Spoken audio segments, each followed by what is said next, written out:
Di sana tuan-tuan sekalian menggambarkan bagaimana Allah nak menguji. Allah nak menunjukkan kepada kita macam mana sekalipun kedudukan kita, macam mana sekalipun kehebatan kita, macam mana sekalipun perancangan kita, konsep tawakal ataupun tawakal kepada Allah itu hendaklah mendahului segala-galanya. Kerana yang mengatur sudah tentu Allah. Yang mengatur itu sudah tentu Allah. Maka Allah Subhanahu wa ta'ala nak menguji orang yang beriman sejauh mana mereka betul-betul memiliki betul-betul bertawakal pada Allah. Jika sekiranya kita bertawakal selain daripada Allah, kita bertawakal di atas jumlah kita yang ramai, kita bertawakal di atas kehebatan kita, kita bertawakal di atas rasa perancangan kita yang hebat, Allah Subhanahu wa ta'ala mudah-mudah untuk nak menghancurkan perancangan kita. Sebab itu, ini di antara peristiwa yang perlu sama-sama kita mengambil perhatian di atas apa yang pernah berlaku di zaman Nabi SAW. Tuan-tuan dan puan-puan muslimin dan muslimat yang dikasihi sekalian. Kemudian disebutkan oleh pengarang, antara lain perkara yang membatalkan dua kalimah syahadah ialah tidak mengakui nikmat zahir dan batin adalah kurniaan Allah Subhanahu wa ta'ala.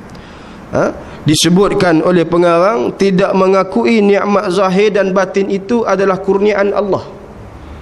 Dia duk rasa hari ni dia sihat, dia tak pening kepala, dia duk rasa hari ni dia tu begitu begini, dia duk rasa hasil usaha dia. Dia boleh hidup senang hasil usaha dia semata-mata. Dia boleh rasa sihat hasil dia makan makjun dan sebagainya. Dia duk rasa begitu. Sedangkan segala yang dia ada adalah kurniaan Allah. Sebab tu Allah Subhanahu wa ta'ala berfirman, wa in ta'uddu ni'matallahi la tuhsuha. Ayat ni cukup nak menggambarkan kepada kita bagaimana Allah Subhanahu wa ta'ala yang memberikan nikmat kepada kita. Kalau kita nak kata dak, memang saya sendiri yang bekerja, saya sendiri yang masuk pukul 8 balik pukul 5, saya sendiri yang buat. Sudah tentu yang saya sendiri yang pergi itu menggunakan nikmat siapa bagi. Ni tubuh badan kita ni nikmat siapa bagi.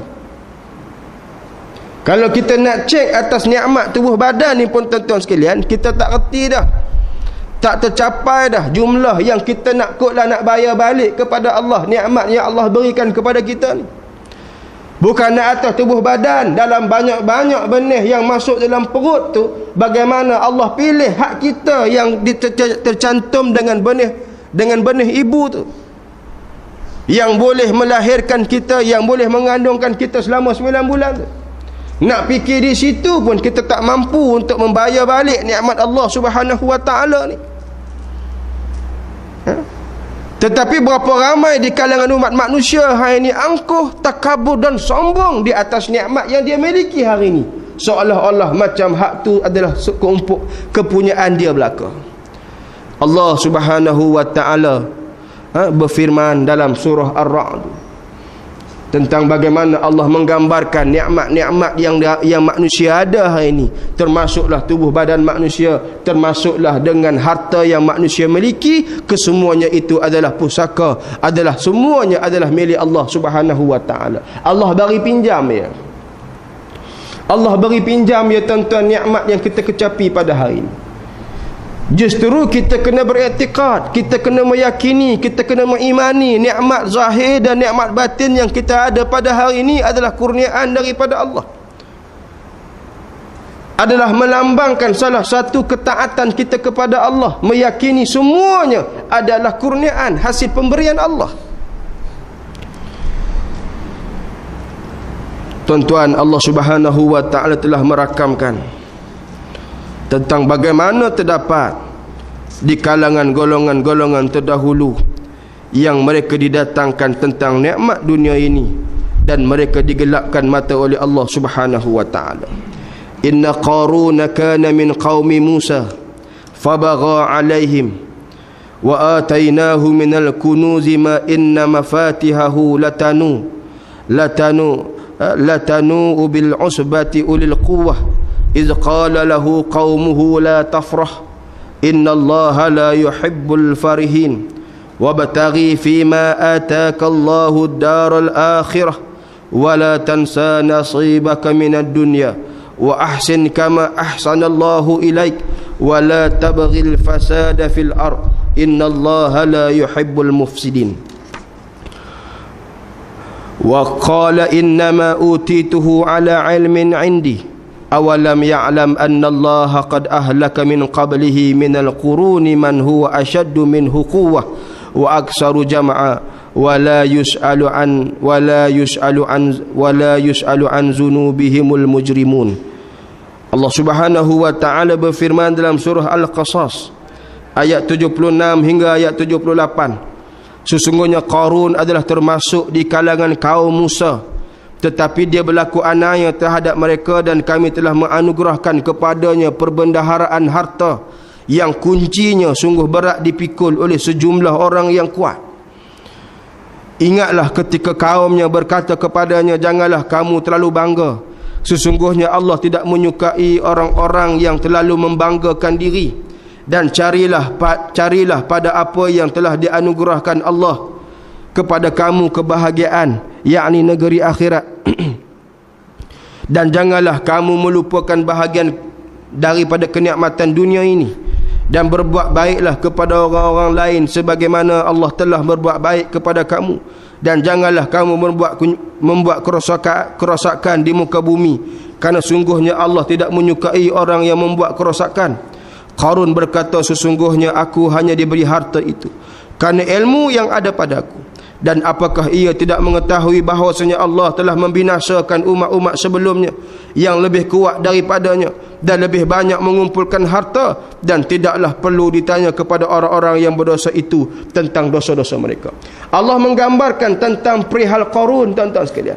Allah anugerahkan kepada Qarun ni harta pembendaharaan, harta yang banyak, sehingga mana kunci kepada gedung-gedung harta dia tu tidak mampu dipikul oleh sekumpulan lelaki yang gagah perkasa. Nak tunjuknya bila sebut kunci nak dipikul pun tak larat, berapa banyak bilik gedung-gedung yang menghimpunkan harta Qarun.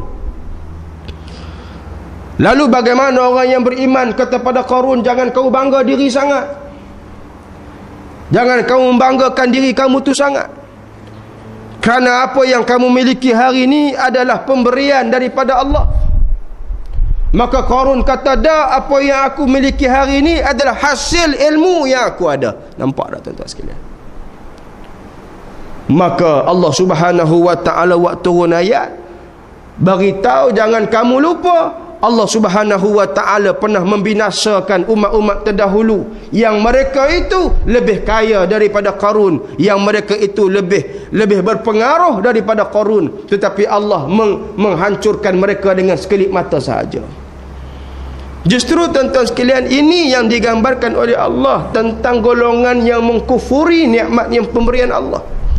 Sepatutnya kita mengakui Allah memberikan nikmat kepada kita. Kita boleh hidup senang pada hari ini, kita hidup susah pada hari ini, adalah ujian daripada Allah. Jangan kita duk nampak nikmat ni benda senang tuan-tuan. Rasulullah sebut dalam satu hadis, aku takjub dengan orang yang beriman. Ajabtu li amril mu'min. Aku takjub dengan orang yang beriman. Sebab apa aku takjub dengan orang yang beriman? Nabi kata orang beriman ni macam mana keadaan pun dia baik. Macam mana keadaan pun Allah uji dia dalam keadaan tenang. Sama ada Allah uji kesenangan, dengan Allah limpahkan kekayaan kepada dia, dia tetap mensyukuri akan nikmat Allah. Dia mengetahui bahawasanya itu merupakan pemberian daripada Allah. Ataupun Allah menguji dia dengan musibah, dengan perkara-perkara yang tidak baik, yang tidak seronok menimpanya, dia juga tetap menunjukkan komitmennya sebagai orang yang beriman kepada Allah. Dia bersabar di atas ujian. Sebab tu tuan-tuan sekalian, sebagai contoh, sehari dua ni kita digemparkan dengan peristiwa-peristiwa tanah runtuh tuan-tuan. Wallahu alam lah apa sebenarnya Allah Subhanahu wa taala nak gambarkan kepada kita ni. Orang yang beriman kita kena i'tiqad begitu. Tak boleh kita kata, ustaz,